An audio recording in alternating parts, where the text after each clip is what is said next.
So hello, good morning, sorry, good evening everyone. My name is Kiran Kuhar और मैं हूं आपकी पेपर 2 यूजीसी नेट ज्योग्राफी की ट्रेनर। तो हमने जो अपनी प्रीवियस क्लास में हमने जो है इरोजन टॉपिक हम पढ़ रहे थे और हमने इरोजन टॉपिक में जो है अपना फिजिकल और जो मैकेनिकल वेदरिंग है टॉपिक कंप्लीट कर लिया है। अब हमें जो है अपना नेक्स्ट टॉपिक करना है। हाँ जी, दिलीप कुमार, आपको कोई प्रॉब्लम क्लास से रिलेटेड? आप न्यू है, आपने अभी ज्वाइन किया है?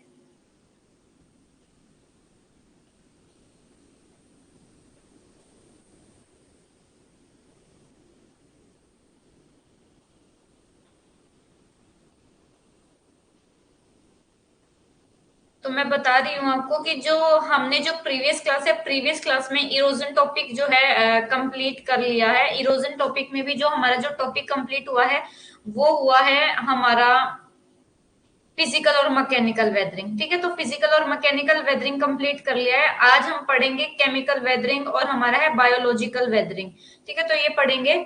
तो दिलीप, आपने जो पुरानी क्लासेस है, अपनी प्रीवियस क्लासेस हमारी 13 14 जो है टॉपिक हो चुके हैं उनको कंप्लीट कर लीजिए। ठीक है, तो आपको और अच्छे से समझ में आ जाएगा। अगर फिर भी कुछ समझ में नहीं आ रहा है तो हमारा व्हाट्सएप ग्रुप भी है, उसमें भी आप जुड़ सकते हैं। तो 5 मिनट वेट कर लेते हैं ताकि सभी जो बच्चे हैं जुड़ जाएं और हम जो अपनी क्लास है वो शुरू करें।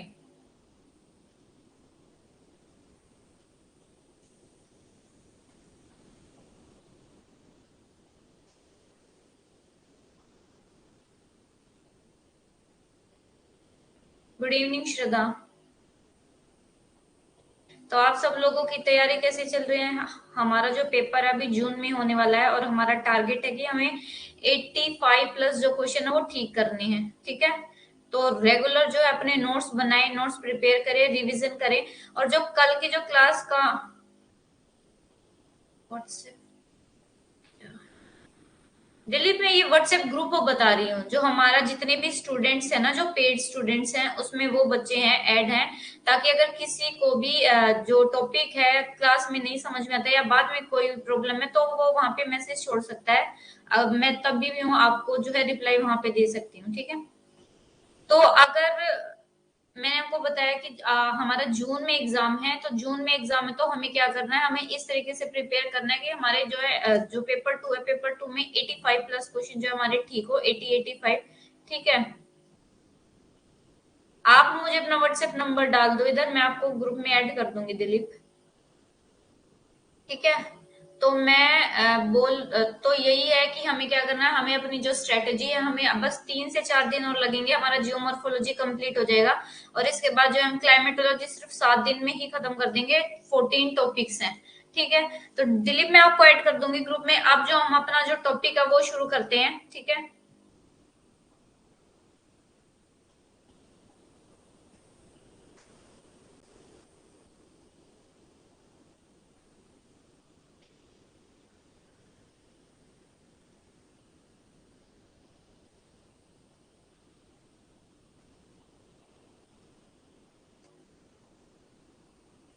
तो ये देखो, ये हमारा क्या है, मैं हमेशा क्लास लेती हूँ तभी बताती हूँ कि ये हमारे क्या है, ये हमारे टेलीग्राम चैनल है, हमारा व्हाट्सएप ग्रुप है और हमारा इंस्टाग्राम चैनल है। आप इन सबको क्या कर सकते हो, लाइक कर सकते हो, शेयर कर सकते हो, सब्सक्राइब कर सकते हो, ताकि आपको क्या है, जो भी पेपर के रिगार्डिंग या जो भी हमारे एग्जाम है उनके रिगार्डिंग आपको क्या है, डेली अपडेट मिलता रहे। और उसके बाद ये हमारे जो पेपर 1 पेपर 2 दोनों के बैच चल रहे हैं। अगर आप सिर्फ पेपर 1 का बैच लेना चाहते हैं तो पेपर 1 का बैच ले सकते हैं, पेपर 2 का लेना चाहते हैं तो पेपर 2 का। और अगर आप दोनों कंबाइंड बैच लेना चाहते हो तो वो भी आपके लिए अवेलेबल है और बहुत ही कम प्राइस में। ठीक है, और ये हमारा फिलर फॉर्म ऐप है। फिलर फॉर्म ऐप पे आपको नोट्स, पीवाईक्यू और मॉक टेस्ट सब कुछ कराया जाएगा। बस पहले हमारा क्या टारगेट है, पहले हमारा टारगेट है कि हम सिलेबस कंप्लीट करेंगे। उसके बाद जो 15 मई है या 20 मई से हम क्या करेंगे, 20 मई से हमारा क्या होगा, रिवीजन होगा। हमारा जितने भी सब्जेक्ट्स हैं, हमारे 14 to 15 या 16 सब्जेक्ट है हमारे ज्योग्राफी के, हम क्या करेंगे, इनकी डेली क्या है, रिवीजन क्लासेस होंगी, पीवाईक्यू क्लासेस होंगी। ये हमारे फिलर फॉर्म ऐप है। और मैंने आपको बताया, अगर कोई भी जो हमारा है बैच लेना चाहता है तो क्या करना है उनको, 10% डिस्काउंट सबके लिए अवेलेबल है। सिर्फ आपको क्या यूज करना है, आपको कूपन कोड यूज करना है, और मेरा कूपन कोड है किरण 10। अगर आप किरण 10 जो कूपन कोड है वो यूज करते हो तो आपको क्या 10% डिस्काउंट मिलेगा अपनी फीस पर। तो और अगर आपका और कोई भी फ्रेंड है तो सबको क्या करो, सबको बताओ कि अगर कोई भी ये बैच लेता तो 10% उनको क्या मिलेगा, डिस्काउंट मिलेगा अगर वो कूपन कोड यूज करेंगे।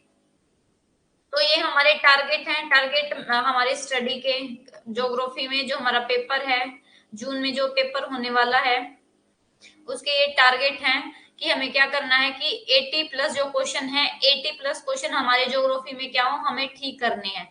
80 प्लस क्वेश्चन इन ज्योग्राफी में करेक्ट करने हैं। और ये जो हमारा कोर्स है, स्ट्रक्चर्ड कोर्स है, कॉम्प्रिहेंसिव कवरेज होगी सिलेबस की, 6 मंथ की ड्यूरेशन रहेंगी, recorded class, live class, doubt clearing session, सब कुछ दिया जाएगा। पीडीएफ हिंदी इंग्लिश दोनों में मिलेंगे, पीवाईक्यू सोल्व करवाए जाएंगे। आपको कोई जरूरत नहीं है कि आप कोई और मटेरियल खरीदें, आपको बस जितना नोट्स दिए जाते हैं उतना ही पढ़ना है, उसी से आपको जो एग्जाम है जीआरएफ है वो क्लियर हो जाएगा। ठीक है, पर्सनल गाइडेंस आपके लिए हमेशा अवेलेबल है। अगर किसी को भी कोई भी डाउट है एग्जाम से रिलेटेड तो वो पूछ सकता है, कोई भी क्वेरी हो। ठीक है, उसके बाद है इसमें हमारा 6 to 12 जो एनसीईआरटी है हमारे नोट्स में, जो नोट्स है उसमें वे भी हमारे एडिट है।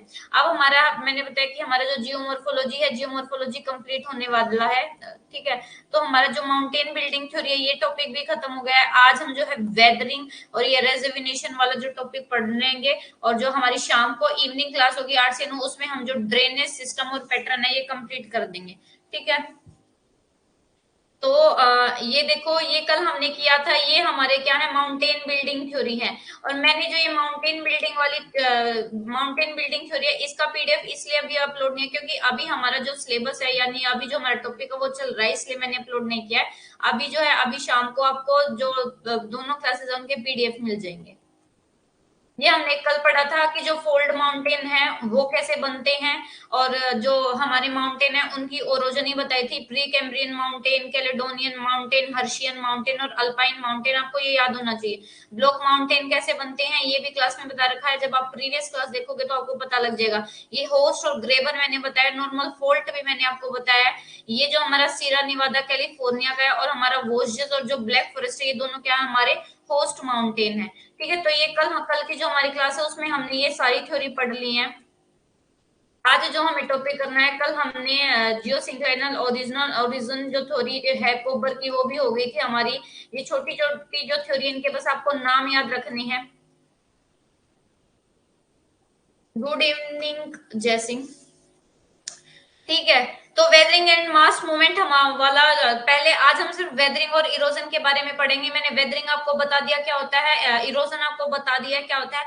मास मूवमेंट का जो टॉपिक है वो क्लास में सबसे लास्ट में करेंगे, अभी नहीं करेंगे। ठीक है, और ये मैंने आपको बता दिया कि वेदरिंग क्या होता है, इरोजन क्या होता है। वेदरिंग को क्या कहते हैं, वेदरिंग को स्टैटिक प्रोसेस कहते हैं, और इरोजन को क्या कहते हैं, इरोजन स्टैटिक प्रोसेस नहीं होता, क्योंकि इसमें हमारा क्या है, हमारा जो भी डेब्री है उसकी मूवमेंट होती है जो इरोजनल एजेंट होते हैं उसके थ्रू। ठीक है, तो मैंने आपको बता दिया कि वेदरिंग क्या होता है, इरोजन क्या होता है, और डिपोजिशन क्या होता है।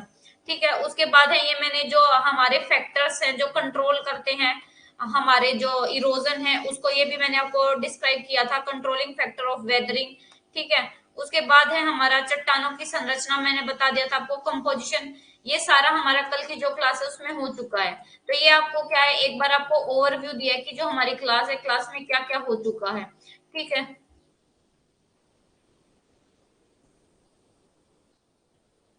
मैंने कल यहाँ तक आपको समझा दिया था कि shattering due to rain shower and heat, ये सबको समझ में आ गया था कि जो रेन शावर है यानी कि जैसे हमारी shattering due to rain shower and heat, इसकी वजह से हमारा वेदरिंग कैसे होता है। जैसे ये हमारी मान लो ये हमारा क्या है, डेजर्ट एरिया, और यहाँ पे हमारी ये क्या है, रोक्स हैं। ठीक है, तो क्या है, डेजर्ट एरिया का सबको पता है कि यहाँ पे क्या है, जो है वेजिटेशन बिल्कुल भी नहीं है, और यहाँ पे क्या है, टेम्परेचर बहुत ज्यादा है। तो जो हमारे माउंटेन्स हैं या जो भी हमारी रोक्स हैं वो क्या हो जाती हैं, दिन में बहुत ज्यादा गर्म हो जाती हैं। ठीक है, अचानक से अगर इन पे ये बहुत ज्यादा गर्म होते हैं ज्यादा टेम्परेचर की वजह से, जब अचानक से इन पे छोटी छोटी बारिश की फुहारें पड़ती है ना, तो इन एकदम से इतनी गर्म सतह पर जब ठंडी कुछ चीज पड़ती है ना, तो उसकी वजह से जो ये रॉक्स है ना, इन रॉक्स में दरार हो जाती है, और इन दरार की वजह से क्या होता है, फिर जो हमारी रॉक्स है इनका वेदरिंग और इरोजन शुरू हो जाता है, मैकेनिकल और फिजिकल वेदरिंग होती है। ठीक है, तो यहाँ तक मैंने कल आपको समझा दिया था कि शेटरिंग क्या होता है, shattering due to rain shower and heat, ये आपको याद पता होना चाहिए।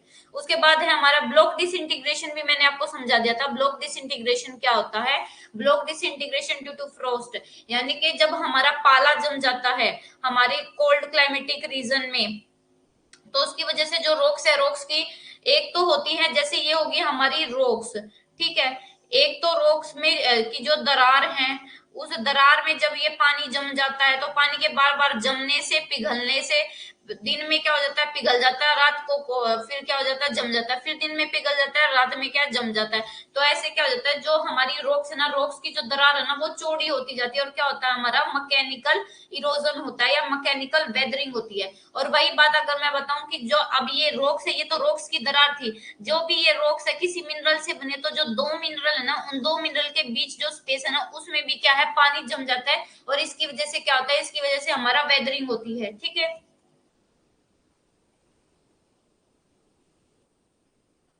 तो आज हमें जो पढ़ना है, आज हमें पढ़ना है शीटिंग। ठीक है, तो शीटिंग क्या होता है कि जो हमारी जमीन है, क्या कहता है शीटिंग, शीटिंग कहता है, sheeting refer to the development of crack and fracture parallel to the ground surface caused by removal of super incumbent load.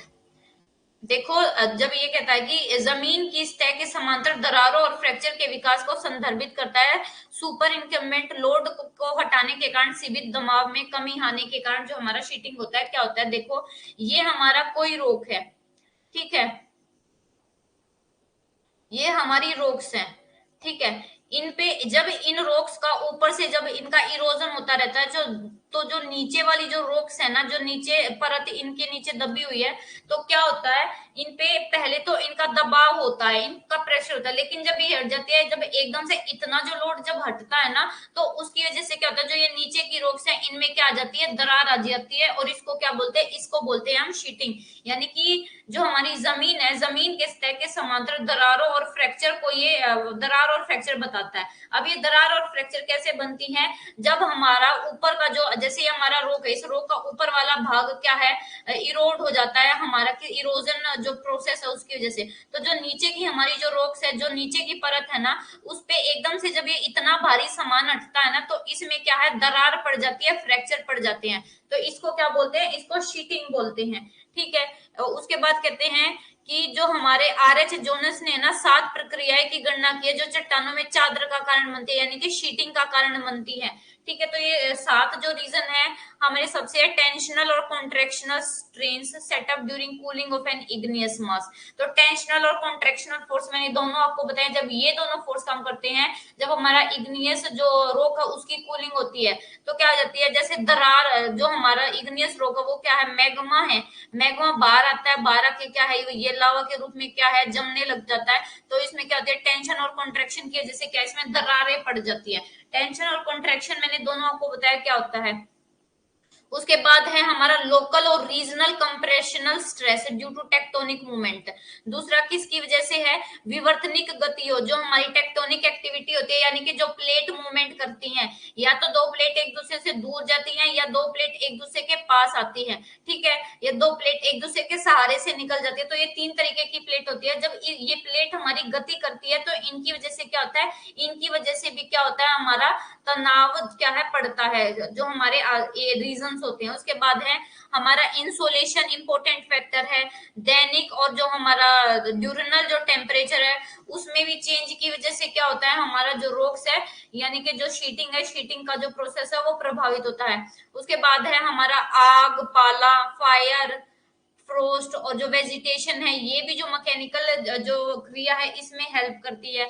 उसके बाद क्या कहता है, मैकेनिकल एक्शन ऑफ फायर, आग का जो मैकेनिकल एक्शन होता है, फ्रोस्ट का मैकेनिकल एक्शन मैंने अभी बताया कि जो दरारें हैं वो चौड़ी हो जाती हैं फ्रोस्ट के, यानी कि जो पानी है, पानी जमता है, पिघलता है, जमता है, पिघलता है, ठीक है। और हमारा क्या है, hydration and formation of chemical alteration product in susceptible minerals, क्या कहते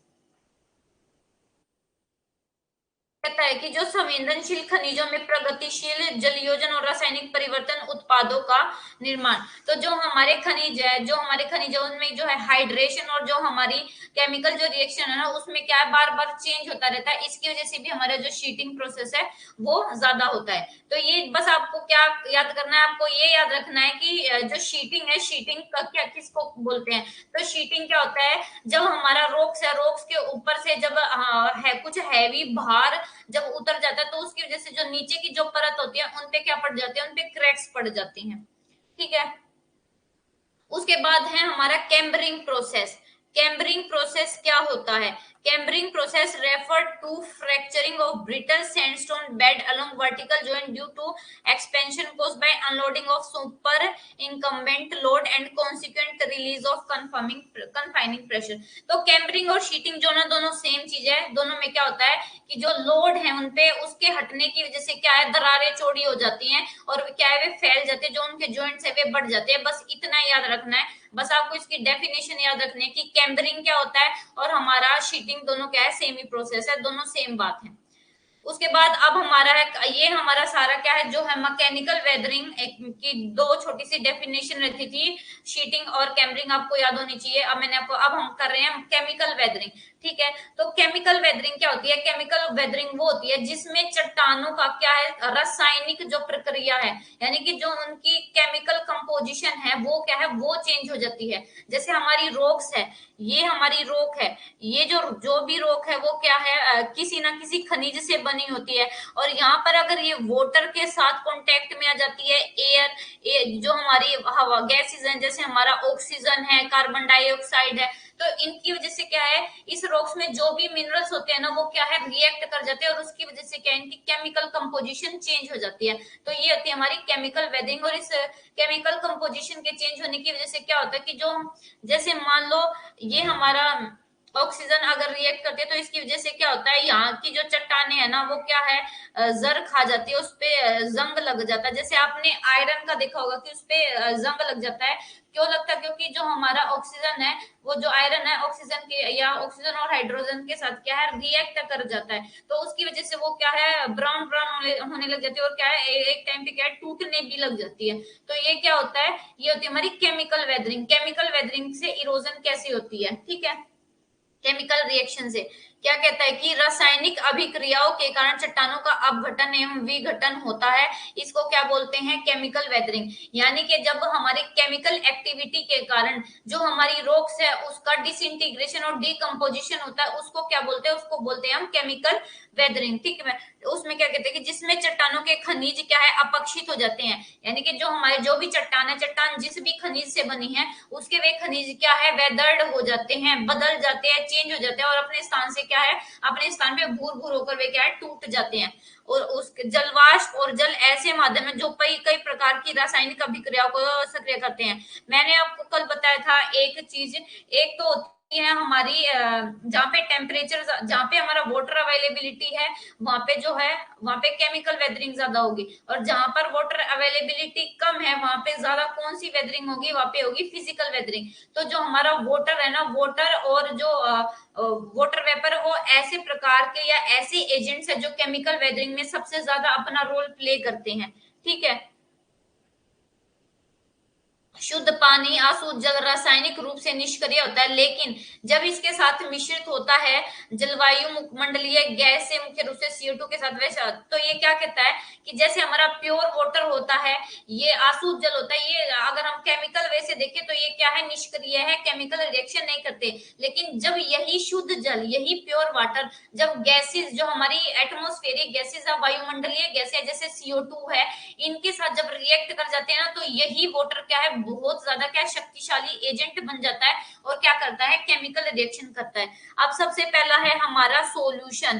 सोल्यूशन का मतलब है घुलना। ठीक है, घुलना, यानी कि वे चट्टान ऐसी होंगी जो पानी के साथ क्या है, पानी के संपर्क में ही आके जब घुलने लगती है, तो इसको क्या बोलते हैं, सोल्यूशन, घुलनशील। ठीक है। घोल को चट्टानों का रासायनिक अपघटन और विघटन का पहला चरण माना जाता है। तो जो हमारा सॉल्यूशन है, सॉल्यूशन को जो हमारी रॉक्स है उसका पहला रासायनिक डिसइंटीग्रेशन और क्या है, डिकम्पोजिशन का पहला चरण माना जाता है हमारी चट्टानों के घोल का। चट्टानों से घुलनशील कणों और खनिजों के पानी की मदद से विघटन को संदर्भित करता है, लेकिन एक ठोस कण के चारों ओर पानी की एक पतली फिल्म भी ले जाती है। तो ये वही बात है कि सॉल्यूशन क्या, कौन सा प्रोसेस होता है, सॉल्यूशन वो प्रोसेस होता है जिसमें क्या होता है, जिसमें हमारे पानी की एक्टिविटी ज्यादा होती है, और वो जो रॉक्स है जो भी खनिज पदार्थ है उसको अपने उसके साथ केमिकल रिएक्शन करता है और क्या है, घोल देता है और अपने साथ बहा ले जाता है। ठीक है, उनको अलग कर देता है, डिसइंटीग्रेट करता है और फिर क्या उसका इरोजन कर देता है। तो इसको बोलते हैं सॉल्यूशन। क्या कहते हैं, देखो केमिकल वेदरिंग मैंने आपको बता दिया, decomposition and disintegration of rock due to chemical reaction की वजह से जब हमारी चट्टाने ढीली पड़ जाती है, और ढीली पड़ जाती है तो उसको बोलते हैं केमिकल रिएक्शन। ठीक है, या केमिकल वेदरिंग। और उसके बाद कहते हैं जो वाटर वेपर और वाटर क्या है, मेन मीडिया है, जो क्या है ये केमिकल रिएक्शन में हेल्प करते हैं। प्योर वाटर और जो डिस्टिल्ड वाटर है वो केमिकली इनर्ट है, केमिकली एक्टिव नहीं है, लेकिन जब यही जो प्योर वाटर और डिस्टिल्ड वाटर एटमॉस्फेरिक गैसेस के साथ रिएक्ट करता है, जैसे हमारे CO2, तो ये क्या है, ये हमारा क्या है, बहुत खतरनाक सोलवेंट बन जाता है, जिससे केमिकल रिएक्शन बहुत ज्यादा होता है। सबसे पहले हमारा सॉल्यूशन को सबसे पहला स्टेप समझा जाता है हमारा केमिकल डिकम्पोजिशन और डिसइंटीग्रेशन में। सॉल्यूशन क्या है, solution refer to dissolution of soluble particle and mineral from the rock with the help of water. यानी कि जो भी हमारी रॉक है, इस रॉक में जो भी मिनरल और वाटर है, जो भी मिनरल और हमारे पार्टिकल्स हैं, तो वो क्या करते हैं, वाटर के साथ रिएक्ट कर जाते हैं और इस वाटर में क्या है, घुल जाते हैं। इसको क्या बोला जाता है, सॉल्यूशन। और जो सॉल्यूशन है रॉक का, ये डिपेंड करता है रॉक का नेचर है। अगर हार्ड रॉक होगी, जैसे हमारा ग्रेनाइट है, ग्रेनाइट हार्ड रॉक है, तो क्या है, वाटर उसके साथ रिएक्ट, वो वाटर को अपने अंदर नहीं जाने देती। लेकिन वही मैं बेसाल्ट की बात करूं, तो बेसाल्ट क्या है, सॉफ्ट रॉक है, वो वाटर के साथ बहुत जल्दी से क्या रिएक्ट करती है। तो रॉक्स के नेचर पे डिपेंड करता है कि सॉल्यूशन जो प्रोसेस है वो ज्यादा तेजी से होगा या कम से होगा। ठीक है, उसके बाद हमारा यही सॉल्यूशन में ही बता रहा है कि जो हमारे कॉमन साल्ट हैं, जो जैसे हमारे जो सामान्य लवण है, सबसे अधिक घुलनशील होते हैं। जैसे अगर मैं घर पे नमक की बात करूं, अगर हम उसको पानी में डालते हैं तो वो क्या है, 1 मिनट में घुल जाता है। लेकिन वही अगर मैं कार्बोनेट रॉक की बात करूं, जैसे हमारा लाइमस्टोन है, कैल्शियम कार्बोनेट है, डोलोमाइट है, मैग्नीशियम, ये हमारा क्या है, मॉडरेटली सोल्यूबल है। मैंने आपको ये बताया कि जो हमारी कास्ट टोपोग्राफी है वो हमारी जो कार्बोनेट रॉक है उसकी वजह से ही बनती है। ठीक है, तो सबसे ज्यादा जो मोस्ट सोल्यूबल जो हमारे साल्ट होते हैं वो होते हैं हमारे कॉमन साल्ट, जो हम डेली यूज में करते हैं। लेकिन जो कार्बोनेट रॉक होते हैं वो मॉडरेटली सोल्यूबल है।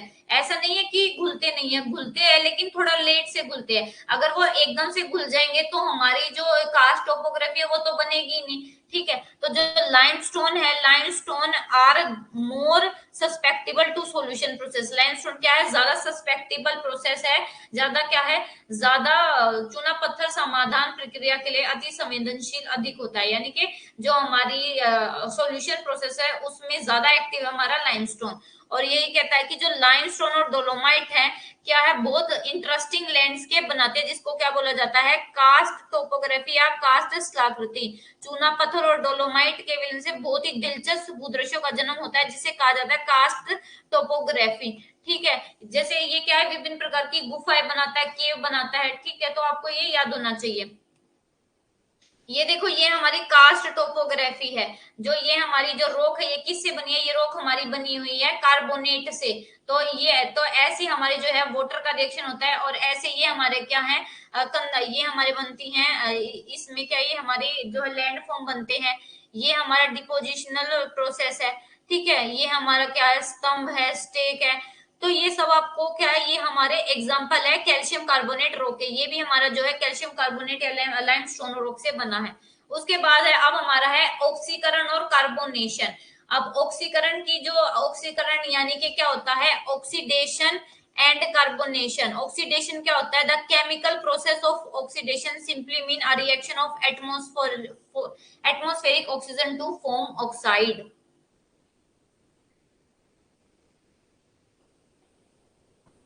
ये क्या कहता है कि जो ऑक्सीकरण है, ऑक्सीकरण की जो रासायनिक प्रक्रिया का सीधा अर्थ है वायुमंडलीय ऑक्सीजन की ऑक्साइड बनाने की प्रतिक्रिया। जब हमारा एटमॉस्फेरिक ऑक्सीजन पानी के साथ रिएक्ट करती है, ठीक है, यानी कि जब हमारा ये वाटर है और ये हमारा क्या है, वाटर है और वाटर के साथ क्या है, ये हमारा ऑक्सीजन, ठीक है, वाटर और ऑक्सीजन मिलके क्या बनाता है, H2O, ठीक है। जब ये H2O किसी भी रोग के साथ, जैसे यहाँ पे कोई रोग है, इस रोग के साथ संपर्क में आती है, तो ये जो भी रोग है, ये इस रोग के जो मिनरल्स है इसको क्या है, घुला देती है और क्या है, उसका वेदरिंग करती है, उसके जो कण है उसको ढीला कर देती है और अपने साथ क्या है, घुला देती है, ठीक है। तो ऑक्सीजन के साथ मिश्रित होता है, तो चट्टानों के खनिजों के साथ इसकी प्रतिक्रिया को हाइड्रोक्साइड कहा जाता है, ठीक है।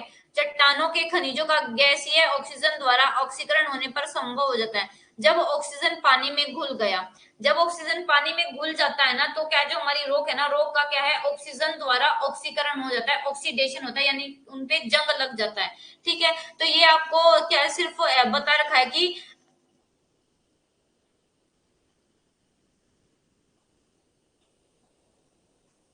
ये आपको बता रखा है कि कैसे कौन कौन सी चट्टानों के मिलने पे क्या क्या बनेगा, ठीक है। तो आपको ये क्या है, एक बार पढ़ लेना है। मेन जो ऑक्सीडेशन है उसका मैंने मतलब आपको बता दिया। अब वही है कार्बोनेशन। कार्बोनेशन में क्या है, कार्बोनेशन में काम करेगी हमारी कार्बन डाइऑक्साइड गैस, ठीक है। ये मैंने बता दिया आपको। Reaction of atmospheric oxygen to when water is mixed with oxygen it reaction with mineral of rock form of hydroxide. जब हमारा वाटर ऑक्सीजन रॉक के मिनरल के साथ रिएक्ट करते हैं तो हाइड्रोक्साइड बनाते हैं। और जो ये ऑक्सीडेशन है मिनरल्स का, रॉक रॉक जो रॉक के मिनरल्स है उनका जो ऑक्सीडेशन है क्या है, किससे किसकी वजह से होता है, जब हमारी गैसेस ऑक्सीजन की वजह से होता है। Become possible when oxygen is dissolved in water. जो ये ऑक्सीडेशन होता है या जब हमारा जो भी रोक है उस पे जो जंग लगता है वो सिर्फ किसकी वजह से पॉसिबल होता है, जब हमारी एटमोस्फेरिक यानी कि जो हमारे एटमोस्फेयर में जो ऑक्सीजन है वो वाटर के साथ रिएक्ट कर जाए। और अब ये वाटर जिसमें हमारी ऑक्सीजन है वो किसी रॉक के साथ जब रिएक्ट करता है तो उसको क्या बोलते हैं, ऑक्सीडेशन प्रोसेस बोलते हैं। अब है हमारा कार्बोनेशन। कार्बोनेशन क्या है, रिएक्शन ऑफ कार्बोनेट और बायोकार्बोनेट आयन विद मिनरल, ठीक है। तो क्या है, हमारी क्या है, रिएक्शन है किसकी, कार्बोनेट और bicarbonate iron. The process of carbonation is जो हमारा प्रोसेस कार्बोनेशन के प्रोसेस को हम सॉल्यूशन भी कहते हैं, जिसमें क्या होता है, जो हमारी एटमॉस्फेरिक कार्बन डाइऑक्साइड होती है after mixing with water form कार्बनिक एसिड। तो इसमें क्या है, इसमें हमारा कौन सा काम करता है, इसमें हमारा काम करता है कार्बन कार्बन डाइऑक्साइड। कार्बोनेशन खनिजों के साथ कार्बोनेट या कार्बोनाइट आयनों की प्रतिक्रिया है, ठीक है। कार्बोनेशन को विलयन के रूप में भी जाना जाता है, जिसमें वायुमंडलीय कार्बन डाइऑक्साइड पानी के साथ मिलने के बाद कार्बनिक एसिड बनाता है, जो कार्बोनेट चट्टानों के साथ प्रतिक्रिया करने के बाद चूना पत्थर जिसे कहते हैं, ठीक है। जिससे हमारा क्या बनता है, जब हमारा ये कार्बन डाइऑक्साइड है, कार्बन डाइऑक्साइड पानी के साथ मिलता है तो वो क्या है, कार्बनिक एसिड बनाता है, जो हमारा कार्बोनेट चट्टान है। कार्बोनेट चट्टान के साथ प्रतिक्रिया करने के बाद जैसे हमारा कैल्शियम कार्बोनेट बनता है, ठीक है। जो और ये जो कैल्शियम कार्बोनेट इसका क्या नेचर है कि ये जो अच्छा जो ये कैल्शियम कार्बोनेट है ना, कैल्शियम कार्बोनेट क्या करता है, कैल्शियम कार्बोनेट का मैंने आपको बता दिया। कैल्शियम जो हमारा कार्बोनेट है ना, कार्बोनेट का नेचर ही ऐसा है कि ये पानी के साथ आसानी से घुल जाता है, और इसी की वजह से मैंने आपको बताया हमारी कौन सी टोपोग्राफी बनती है, कास्ट टोपोग्राफी बनती है, ठीक है। तो क्या है, पानी आसानी में आसानी से घुल जाता है, ये हमारा कार्बन कैल्शियम कार्बोनेट है। इस प्रकार क्या होता है, अधिक से अधिक कार्बनिक कार्बन डाइऑक्साइड भूजल में घुल जाता है और क्या है, अधिक सक्रिय विलायक बन जाता है, ठीक है। क्या कहते हैं कि more and more organic carbon dioxide is dissolved in ground water which then become more active solvent because dissolution of more carbon dioxide more carbonic acid. तो ये वही बात कहता है कि जैसे ही ये हमारा जितना भी carbon dioxide water carbon dioxide है ग्राउंड वाटर के साथ रिएक्ट करेगा, ज्यादा से ज्यादा हमारा क्या है, कार्बन डाइऑक्साइड प्रोड्यूस करेगा, और ये जो कार्बन डाइऑक्साइड सॉल्वेंट प्रोड्यूस करेगा, और ये जो कार्बन डाइऑक्साइड सॉल्वेंट है ये हमारा किसके साथ रिएक्ट करेंगे, रॉक के साथ रिएक्ट करेंगे। और रॉक के साथ तब रिएक्ट करेंगे तो जो हमारे रॉक है, रॉक किस में चेंज हो जाएंगे, रॉक ट्रांसफॉर्म हो जाएंगे कैल्शियम कार्बोनेट में और कैल्शियम बायोकार्बोनेट में। तो क्या है, जब ये हमारा कार्बन डाइऑक्साइड रिएक्ट करता है हमारा ग्राउंड वाटर के साथ, और जब ये दोनों मिलकर किसी रॉक के साथ, यानी कि जब हमारा कार्बन डाइऑक्साइड और वाटर मिलकर हमारी जो रॉक है उसके साथ जब रिएक्ट करते हैं कार्बोनेट रॉक के साथ, तो जो ये कार्बोनेट रॉक है ना, ये ट्रांसफॉर्म हो जाती है कैल्शियम कार्बोनेट में और कैल्शियम बायोकार्बोनेट में। ठीक है, ये देखो, ये हमारा रॉक है, इस पे ये ऑक्सीडेशन है, ऑक्सीजन की वजह से क्या है, इस पे जंग लग गया है। ठीक है, ये क्या लग गया है, जंग लग गया है, तो ये क्या है, हमारा ऑक्सीडेशन प्रोसेस हो रहा है। ऐसे ही हमारा प्रोसेस है जो हमारा प्रोसेस कौन सा है, हमारा कार्बोनेशन, कार्बोनेशन की प्रक्रिया होती है। इसमें क्या होता है, जो भी हमारी रोक है वो रोक क्या है, घुल जाती है। और देखो ये जो एरिया, मान लो यहाँ पे पूरी पूरी रोक थी, यहाँ पे उसका देखो वो सिर्फ क्या है, इतना सा हिस्सा बच गया, तो वो बाकी क्या है, ये सारी घुल गई है। ठीक है, उसके बाद है अब हमारा है जलयोजन और हाइड्रोलिसिस। क्या होता है, हाइड्रेशन या जो हमारा हाइड्रेशन और हाइड्रोलिसिस, हाइड्रेशन और हाइड्रोलिसिस दोनों में क्या होता है।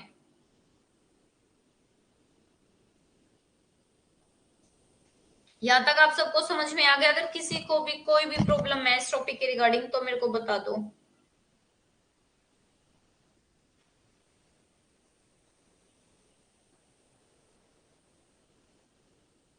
जो हमारा जलयोजन है ना, जलयोजन प्रक्रिया यानी कि जो हाइड्रेशन प्रोसेस है, उसमें क्या होता है कि कुछ रॉक्स ऐसी होती हैं जिनका नेचर ऐसा होता है कि वो पानी है ना, पानी को बहुत ज्यादा एब्जॉर्ब करती है। जब वो पानी को बहुत ज्यादा एब्जॉर्ब करती है ना, तो क्या है, उनका जो वॉल्यूम है ना, वॉल्यूम में क्या है, इंक्रीज होता है, उनका आयतन बढ़ जाता है, उनकी मात्रा में क्या है, उल्लेखनीय रूप से बढ़ जाती है। कभी कभी बढ़ी हुई मात्रा मूल मात्रा से लगभग दोगुनी होती है, यानी कि पहले चट्टानी नहीं तो इनकी मात्रा क्या है, ये इनका आयतन बहुत ज्यादा क्या है, बढ़ जाता है। ठीक है, इस प्रकार खनिज के आयतन में वृद्धि के कारण चट्टानों के आयतन में वृद्धि से तनाव उत्पन्न होता है। ठीक है, तो क्या होता है कि जैसे हमारी ये रोक है, इस रोक में क्या है,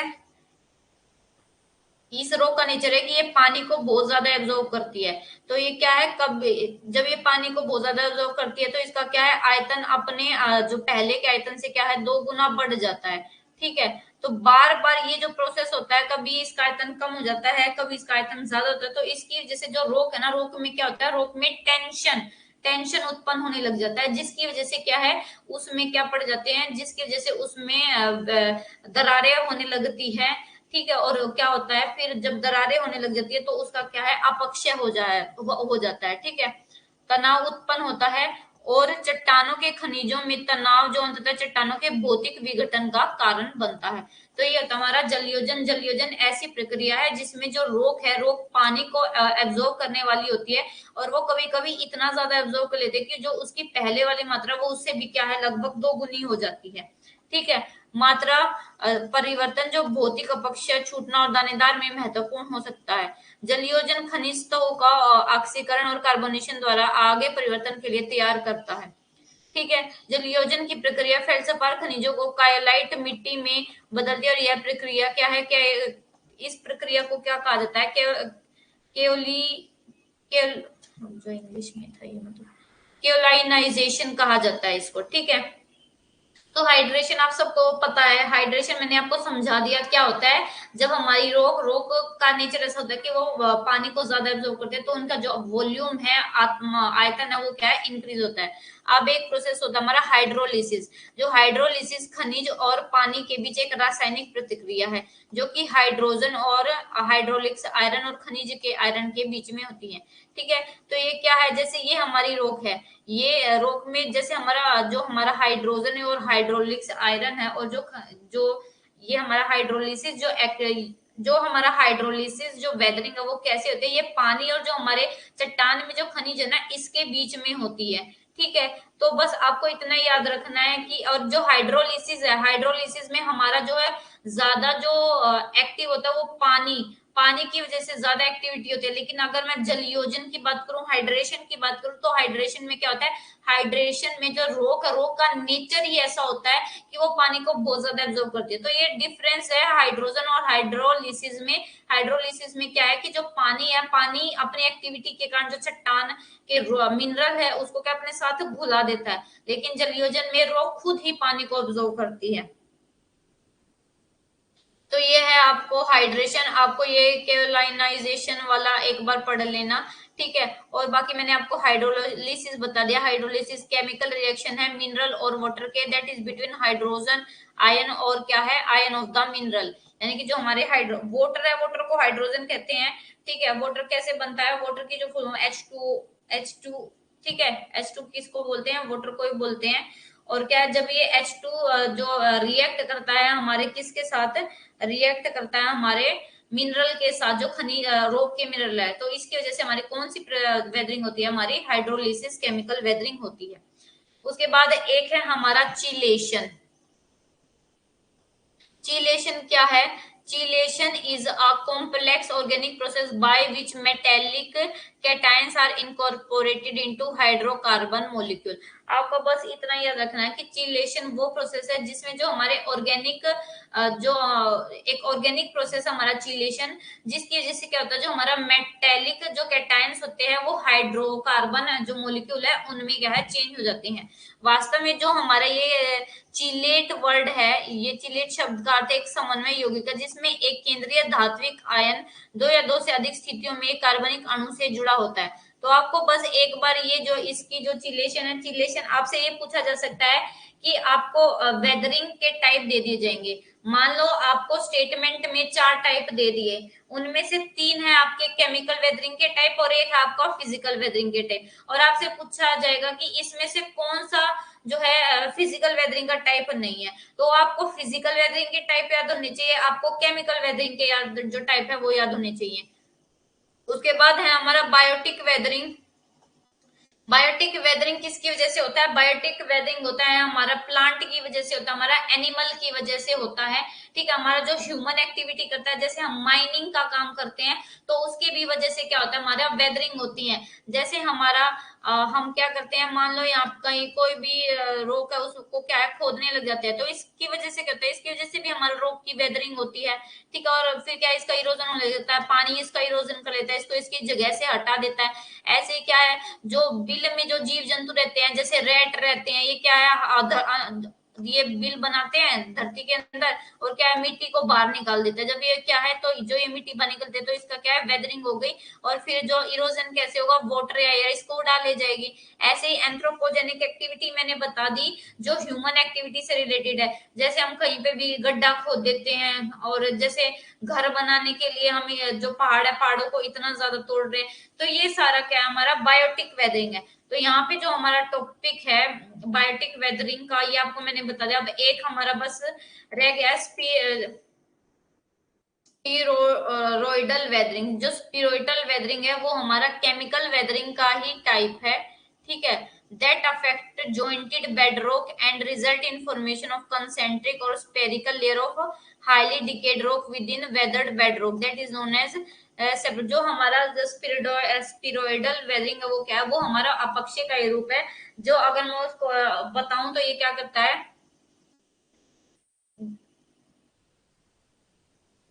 जो हमारी रोक है ना, रोक की क्या है, जैसे हमारा अनियन वाली शेप होती है ना, उसको क्या है, ऐसी शेप में जब जो प्रोसेस होता है उसको बोलते हैं हम स्पेरोइडल वेदरिंग। जो चट्टान है, चट्टान को संकेंद्रीय या गोलाकार परतों का निर्माण करता है, किसकी वजह से, हमारा अपक्षय की वजह से, वेदरिंग की वजह से, ठीक है।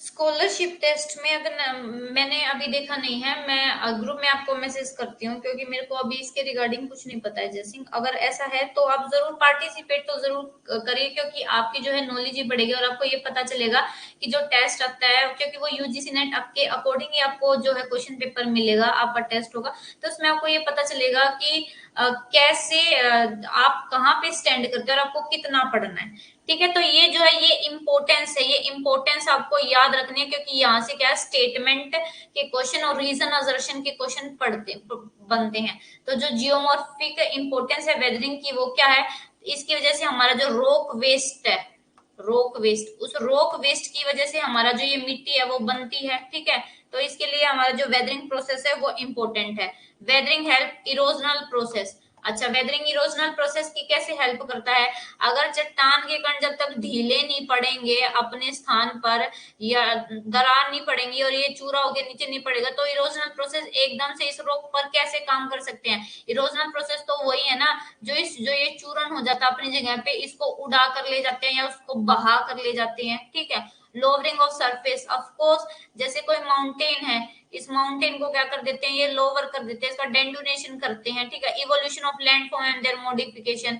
हाँ, जब जैसे ये हमारा यहाँ पे अगर इसका इरोजन हो रहा है तो कहीं पे जाके हम, अगर इसका वेदरिंग हो रही है तो कहीं पे इसकी वजह से जो है हमारा क्या है, यहाँ पे कुछ और भी क्या है बन जाता है, जो जैसे हमारा वेदरिंग हो रही है, वेदरिंग की वजह से क्या है, जो ये कण है ये नीचे गिरते रहते हैं और यहाँ पे क्या है, नए लैंडफॉर्म प्रोड्यूस हो जाते हैं। तो इसको क्या बोलते हैं, ये जियोमॉर्फिक इंपोर्टेंस है किसकी, हमारे वेदरिंग की। अब इसके बाद है हमारा cycle of erosion, rejuvenation and polycyclic relief.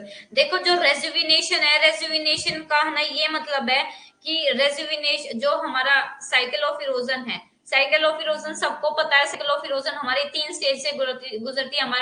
हमारी कौन कौन सी 3 स्टेज होती है साइकिल ऑफ इरोजन में, जल्दी से टाइप करके बताओ, क्योंकि हमने विलियम मॉरिस डेविस की साइकिल ऑफ इरोजन पढ़ी है और इसमें मैंने आपको तीनों स्टेज बताई है, कौन सी स्टेज है, ठीक है। तो इस साइकिल ऑफ इरोजन में जब, या तो जो साइकिल ऑफ इरोजन में दो तरीके से चेंज होते हैं, एक तो पॉजिटिव चेंज और एक नेगेटिव चेंज।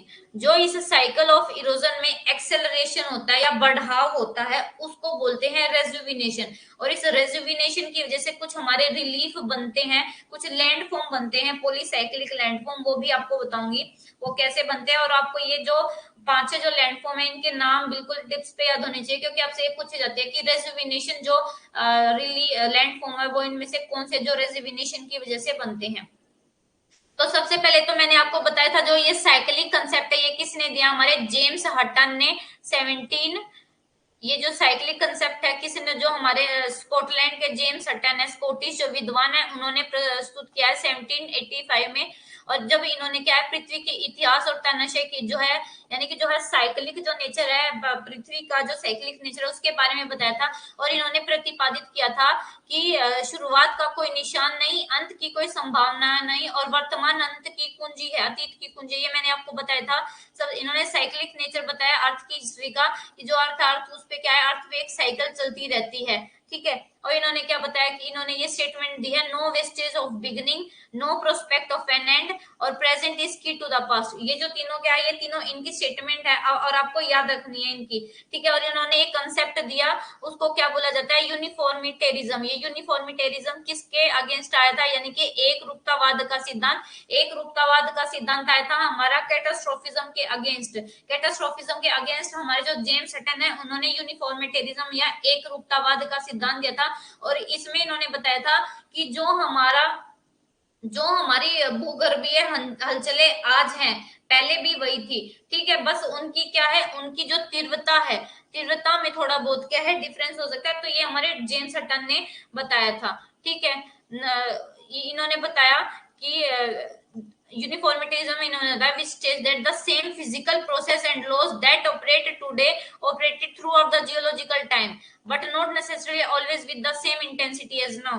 कि जो भी हमारी जियोलॉजिकल हलचलें चल रही हैं, प्लेट इधर से उधर जा रही हैं, प्लेट मूवमेंट हो रही है, तो ये क्या है, ये सभी पूरे जियोलॉजिकल टाइम में अवेलेबल था, पूरे जियोलॉजिकल टाइम में यही हलचल थी। लेकिन हाँ, इनकी इंटेंसिटी में डिफरेंस हो सकता है, इन्होंने ये बताया। उसके बाद जो हमारे चार्ल्स डार्विन है, चार्ल्स डार्विन ने ओरिजिन ऑफ स्पीसीज, इनकी जो बुक है, बुक का नाम आपको याद रखना है। और विलियम मॉरिस डेविस की जो बुक है, विलियम मॉरिस डेविस ने अपना जो कंसेप्ट है वो साइकिल ऑफ इरोजन, वो किस में किस जो है टाइटल के अंडर जो प्रेजेंट के वो है ज्योग्राफिकल साइकिल। और ये ज्योग्राफिकल साइकिल इन्होंने 1899 में दी। और जो कंसेप्ट है complete cycle of river life का, ये 1889 में। तो आपको ये क्या है, ये याद होनी चाहिए। मैंने आपको जब विलियम मॉरिस डेविस का जो करवाया था तब आपको बताया था कि साइकिल ऑफ इरोजन क्या होता है। और तक किसी ने भी ये नहीं बताया कि जो हमारे साइकिल ऑफ इरोजन है उसकी कितनी स्टेज है। क्या किसी को भी याद नहीं है कि साइकिल ऑफ इरोजन की कितनी स्टेज है?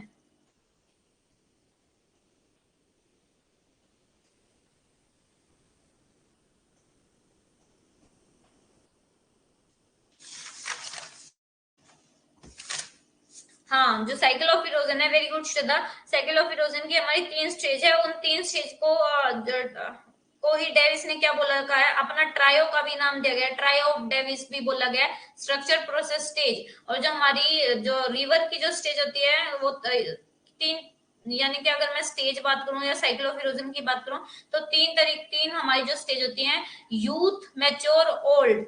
ठीक है, तो आपको याद होना चाहिए।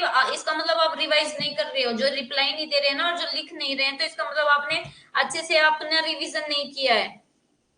अब जो भी हमारा ये इरोजन होता है, जो हमारा इरोजन है, रेजिविनेशन है, इसमें कैसे रुकावट होती है? इसमें जो रुकावट होती है ना, रुकावट का मतलब है कि या तो कोई चीज बार बार नहीं हो रही है, ठीक है, या तो क्या है, कोई भी हमारा जो चीज है वो नई से क्या है, नई से क्या है, पुरानी हो रही है, या पुरानी से क्या है, नई हो रही है।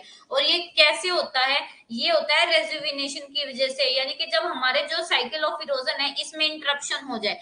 मान लो कि ये हमारा पहाड़ है और यहाँ से जो नदी है वो क्या है, अपना रास्ता काटती जा रही है, ठीक है, और ये हमारा क्या है, ये हमारा यहाँ पे नदी गिर गई सी में, ठीक है, और ये क्या है, हमारा सी लेवल, ठीक है।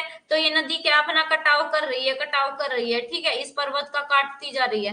तो ये तो है इसकी नॉर्मल साइकिल ऑफ इरोजन। अब इसमें इंटरप्शन कैसे हो सकता है? इसमें इंटरप्शन होता है या तो हमारी प्लेट, ये होता है हमारा इंटरप्शन टेक्टोनिक एक्टिविटी की वजह से, विवर्तनिक स्थिरता पर निर्भर करता है, टेक्टोनिक एक्टिविटी पर। मान लो अब हमारी कोई टेक्टोनिक मूवमेंट हो जाए और यहाँ पर क्या है, यहाँ पर एक ब्लॉक ऊपर उठ जाए, ठीक है, तो अब क्या हो गया, अब रिवर का काम बढ़ गया ना। अब रिवर को क्या करना है, रिवर इसको काट रही थी, रिवर ने ये काटना शुरू किया था, अपना यहाँ का ये प्लेन बना दिया था, लेकिन अब फिर से क्या हो गया, यहाँ पे क्या माउंटेन ओरिजन हो गई है, ठीक है, माउंटेन ओरिजन हो गए, तो इसकी वजह से क्या, अब रिवर को क्या है, फिर से इसको पूरे को काटना पड़ेगा और फिर ये क्या है, फिर हमारा क्या है, सी लेवल में गिरेगी। ये क्या होता है हमारा, ये ऐसे होता है इंटरप्शन। या तो इंटरप्शन ऐसे हो सकता है कि कुछ रास्ता, कुछ टेक्टोनिक एक्टिविटी से क्या है, उठ गया, या फिर ये हो सकता है कि ये जो उठा हुआ भाग था ये क्या है, जब नीचे धस जाए और यहाँ पे कुछ ना बजे, तो क्या है, जो ये क्या हो गया, ये पॉजिटिव चेंज हो गया, पॉजिटिव चेंज हुआ। और ये क्या है, नेगेटिव चेंज हुआ। नेगेटिव चेंज क्यों हुआ? देखो यहाँ पे क्या है, ये पॉजिटिव, ये नेगेटिव चेंज इसलिए हुआ क्योंकि अब रिवर को फिर से अपना काम करना पड़ेगा, इतना टाइम लगेगा उसको इरोजन करने में, ठीक है, तो इसलिए ये तो क्या हुआ, नेगेटिव चेंज। और ये पॉजिटिव चेंज क्यों हुआ? क्योंकि ये पहले पर्वत था, ये रिवर इसका इरोजन कर रही थी, ठीक है, लेकिन जब ये खुद अपने आप नीचे धस जाता है टेक्टोनिक एक्टिविटी की वजह से, तो ये एरिया क्या होता है, ये एरिया तो प्लेन हो जाता है। अब रिवर को किसी भी चीज का क्या इरोजन नहीं करना पड़ता और वो क्या है, वो डायरेक्ट किस में है, सी लेवल में जाके गिर जाती है। तो इसको क्या बोलते हैं, इसको बोलते हैं हम पॉजिटिव चेंज। तो ये मैंने आपको नेगेटिव और जो है पॉजिटिव चेंज दोनों बता रखे हैं कि पॉजिटिव मूवमेंट क्या होती है और नेगेटिव मूवमेंट क्या होती है। पॉजिटिव मूवमेंट क्या होती है? Positive movement of base due to subsistence of land mass और राइज इन सी लेवल, ठीक है, यानी कि सबसिस्टेंस ऑफ लैंड मास, मैंने अभी बताया कि जब हमारा ये कोई भी लैंड मास है या कोई भी उठा हुआ भाग है, जब वो खुद नीचे धस जाता है तो अब क्या है, उसका इरोजन नहीं होगा, वहां पे कोई भी इरोजन के लिए कुछ बचा ही नहीं, बेस लेवल आ जाता है और बेस लेवल के बाद कोई भी नदी इरोजन नहीं करती और वो डायरेक्ट क्या है, डायरेक्ट सी लेवल में गिर जाती है। तो सी लेवल क्या है, सी लेवल राइज होता है इसकी वजह से, ठीक है। और अगर मैं वही बात करूं, जब रास्ते में कुछ उठ जाता है तो इस, तो नदी को क्या है, बहुत ज्यादा इरोजन करना पड़ता है और जो सी लेवल क्या है, सी लेवल क्या है, सी लेवल हमारा फॉल हो जाता है, गिर जाता है, तो इसको क्या बोलते हैं, नेगेटिव चेंज, ठीक है। तो ये आपको समझ में आ गया कि पॉजिटिव चेंज क्या होते हैं और नेगेटिव चेंज, जो पॉजिटिव मूवमेंट और जो नेगेटिव मूवमेंट है वो दोनों आपको समझ में आ गई। पॉजिटिव चेंज में क्या है, ये हमारा है, रिवर को यूथ स्टेज से ओल्ड स्टेज में पहुंचने में बहुत कम टाइम लगेगा। अगर ये मान लो ये बैठ गया, ये क्या सब्सिडेंस कर दिया, तो यहाँ पे तो कुछ बचा ही नहीं है, तो खत्म हो गया, ये भी प्लेन एरिया हो गया। तो क्या है, अब रिवर को क्या है, किसी चीज का इरोजन नहीं करना, उसको कुछ टाइम नहीं लगेगा, वो डायरेक्ट क्या है अपना ओल्ड स्टेज में पहुंच जाएगी और क्या है सी लेवल को प्राप्त हो जाएगी।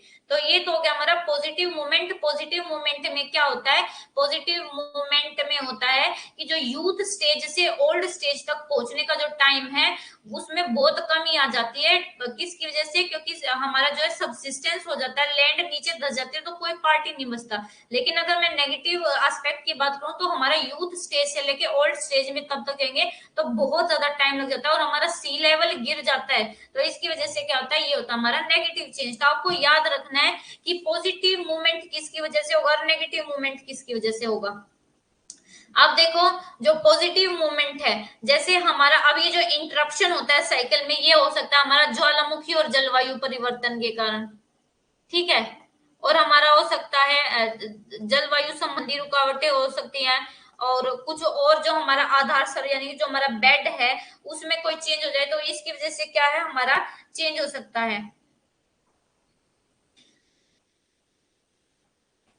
तो इसमें ये एग्जांपल दे रखा है कि क्रिटेशियस पीरियड के दौरान भारतीय प्रायद्वीप में नदी के चक्र में इस तरह की रुकावट आई थी। कैसी, कि जब दक्कन लहवा बहता है जिसमें दक्कन पठार के छोटा नागपुर और यहाँ तक कि ये सारा जो एरिया ये इसमें सम्मिलित था, जिसमें, ठीक है। तो ये जो हमारा जो मैं ऐसी सिचुएशन बता रही हूँ, जो हमारा क्लाइमेटिक चेंज और वोल्केनिक इरप्शन है ना, इसको जो हमारा इस साइकिल को, ऐसी साइकिल को हम क्या है एक्सीडेंटल साइकिल भी बोलते हैं।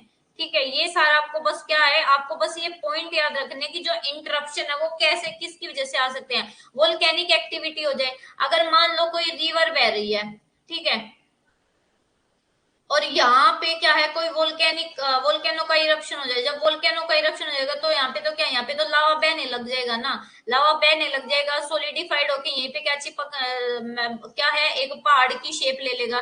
तो इससे क्या, इससे नदी का तो काम बढ़ गया ना। तो इससे क्या होता है, हमारा इंटरप्शन होता है हमारी वोल्केनिक साइकिल में। तो ये बस आपको याद रखने हैं, इंटरप्शन वोल्केनिक और क्लाइमेट चेंज की वजह से होता है। climatic interruption, if fluvial cycle of erosion in humid region is passing through mature stage and there is sudden climatic change leading to,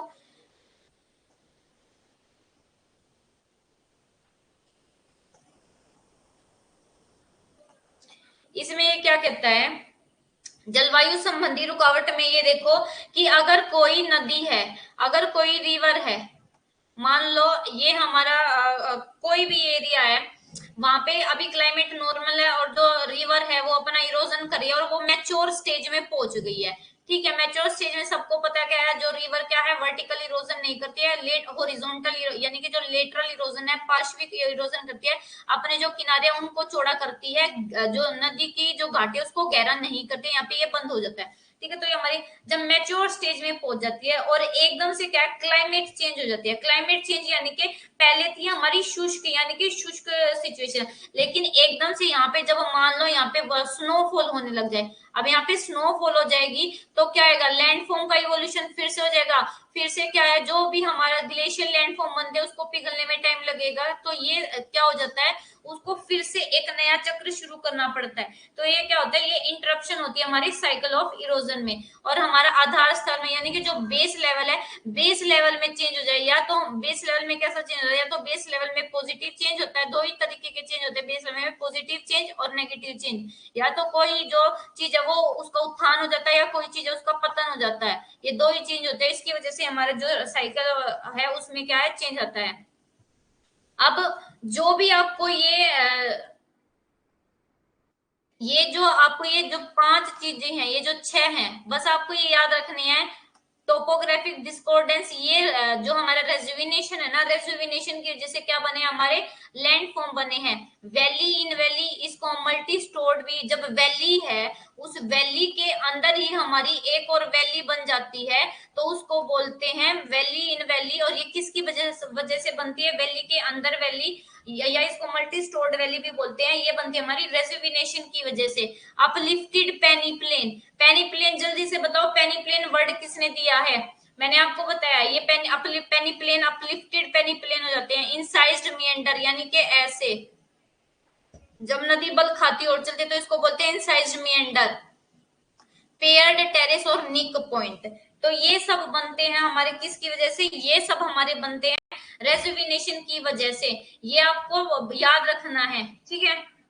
और ये हिंदी में नहीं याद रखना, बस आपको नाम याद रखना है, आपको कुछ भी याद नहीं रखना है इसमें, और कुछ भी फालतू नहीं पढ़ना है। बस आपको इतना पढ़ना है, टोपोग्राफिक डिस्कॉर्डेंस क्या होता है, किसकी वजह से बनता है, रेजुविनेशन की वजह से बनता है, ठीक है। इसको वैली इन वैली टोपोग्राफी और टू स्टोर्ड वैली और टू साइकिल वैली भी बोलते हैं, ठीक है। वेरी गुड श्रद्धा। जो हमारा ये जो पेनिप्लेन वर्ड है वो डेविस ने ही दिया है, ठीक है। ये देखो, ये हमारे, मैं आपको दिखा रही हूँ इनसाइज्ड मेंढर, जब नदी बल खाती हुई चलती है। अच्छा, हमारी जब नदी कौन सी जो स्टेज है, कौन सी स्टेज पे मिएंडर बनाती है, जल्दी बताओ। और ये देखो, ये हमारा होता है निक पॉइंट।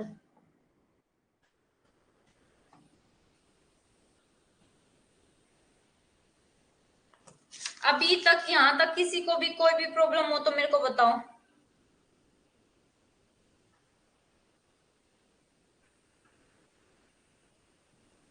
अच्छा, एक चेंज होता है यूस्टैटिक चेंज। यूस्टैटिक चेंज, EUSTATIC, ये आपसे पेपर में पूछा जाता है, ये कि कौन सा चेंज है। यूस्टैटिक चेंज होता है हमारा सी लेवल में, जब सी में कोई भी पॉजिटिव या नेगेटिव चेंज होता है उसको बोलते हैं यूस्टैटिक चेंज, ठीक है। आपको ये याद रखना है यूस्टैटिक चेंज कौन सा होता है, जब हमारा सी है, सी में जब भी पॉजिटिव और जब नेगेटिव चेंज होता है तो उसको क्या बोलते हैं, उसको बोलते हैं यूस्टैटिक चेंज। देखो, ये टॉपिक जो है इतना वास्ट नहीं है, आपको नहीं पढ़ना है, आपको बस समझना है कि कैसे क्या पूछा जाता है। बस आपसे क्या पूछे जाते हैं, आपसे जो ये लैंड फॉर्म है, लैंड फॉर्म के नाम पूछे जाते हैं। तो आपको याद रखने की जो रेजुविनेशन है, रेजुविनेशन की वजह से हमारे कौन से लैंड फॉर्म बनते हैं, तो रेजुविनेशन की वजह से हमारा बनता है इंसाइज्ड मीएंडर बनता है, वैली इन वैली बनता है हमारा, और कौन सा बनता है, निक पॉइंट बनता है, और हमारा पेयर्ड टेरेस बनता है। देखो, एक होता है स्ट्रक्चर टेरेस और एक स्ट्रक्चर बेंचेस और पेयर्ड टेरेस। आपको ना ये दोनों चीज दिए जाएंगे। जो हमारा पेयर्ड टेरेस है ना, वो तो बनता है हमारा रेजोविनेशन की वजह से, लेकिन वही अगर मैं स्ट्रक्चर बेंचेस की बात करूँ ना, तो वो जब हमारा रिवर है ना, रिवर जब हमारा इसमें आती है ना मैच्योर स्टेज में, तो ये जो इसके किनारे ना, इसका डिफरेंशियल इरोजन करती है। तो ऐसे क्या है, ऐसे किनारों पे ऐसे ऐसे स्टेज की तरह बन जाते हैं, ये बेंच बन जाते हैं ऐसे। डिफरेंशियल इरोजन के कारण हमारा क्या बनता है, डिफरेंशियल इरोजन के कारण हमारे बनते हैं स्ट्रक्चरल बेंचेस। तो पेयर्ड टेरेस और जो स्ट्रक्चरल बेंचेस है, दोनों में कंफ्यूज नहीं होना है। स्ट्रक्चरल बेंचेस हमारा रिवर जो फ्लूवियोलॉजी है, यानी कि जो रिवर का इरोजन और डिपोजिशन होता है, लैंडफॉर्म होते हैं, उसका टाइप है। पेयर्ड टेरेस बनता है हमारा रेजुविनेशन की वजह से।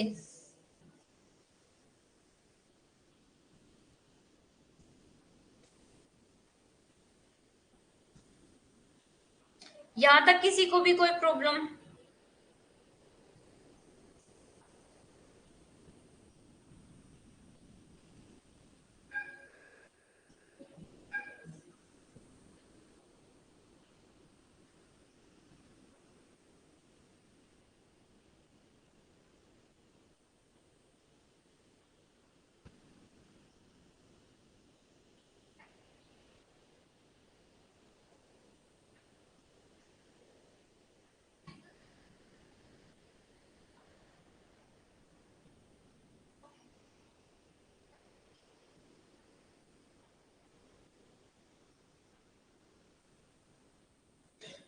ये जो निक पॉइंट होता है, निक पॉइंट कौन सा पॉइंट होता है, ये वो पॉइंट होता है जहां से रिवर अचानक से क्या है, वर्टिकल इरोजन करेगी। ये ऐसा पॉइंट है जहां से रिवर क्या है, अचानक से वर्टिकल इरोजन करेगी। और ये क्यों बनता है, ये बनता है हमारा सबमर्जेंस के कारण। सी लेवल है, सी लेवल का जब सबमर्जेंस हो जाता है, पहले मान लो हमारा जो रिवर है यहाँ तक जो है, यहाँ तक यहाँ तक थी, यहाँ से वर्टिकल इरोजन कर रही थी, लेकिन अब ये हो गया, पहले यहाँ तक कर रही थी, अब यहाँ तक कर रही है, ठीक है। तो ये क्या होता है, ये निक पॉइंट होता है, ऐसा पॉइंट जहां पे रिवर क्या है, वर्टिकल इरोजन करेगी। जब वर्टिकल इरोजन करेगी तो क्या है, जो पीछे वाला एरिया इसको क्या है, काट देती है। तो इसकी वजह से हमारे क्या बनते हैं, निक पॉइंट बनते हैं। मान लो पहले यहाँ तक जो है हमारा जो रिवर है यहाँ तक बहती थी, ये जो एरिया ये यहाँ तक था, और ऐसे करके वर्टिकल इरोजन करती थी, लेकिन अब ये क्या, ये पीछे हट गया है, वाटरफॉल की तरह याद रख लो इसको, ठीक है। तो जो हमारी रेजुविनेशन के जो लैंड फॉर्म है उसको हम इवनिंग क्लास में फिर से कंटिन्यू करेंगे, और जो हमारा अगला जो टॉपिक है वो भी हम क्या है कंप्लीट करेंगे। आज हमारा 6:30 तक क्लास रहेगी, बट हम जो वो टॉपिक है वो कंप्लीट कर लेंगे। तो ये जो रेजिग्नेशन साइकिल है आप सबको समझ में आ गया। बस आपको जो रेजिग्नेशन साइकिल है उसमें और कुछ नहीं करना है, ना ज्यादा इसमें डीप में घुसना है, जितना ज्यादा डीप में घुसोगे उतना ज्यादा कंफ्यूज होगे। बस आपको इतना ही याद रखना है कि रेजिग्नेशन क्या होता है, नेगेटिव पॉजिटिव चेंज क्या होते हैं, ठीक है।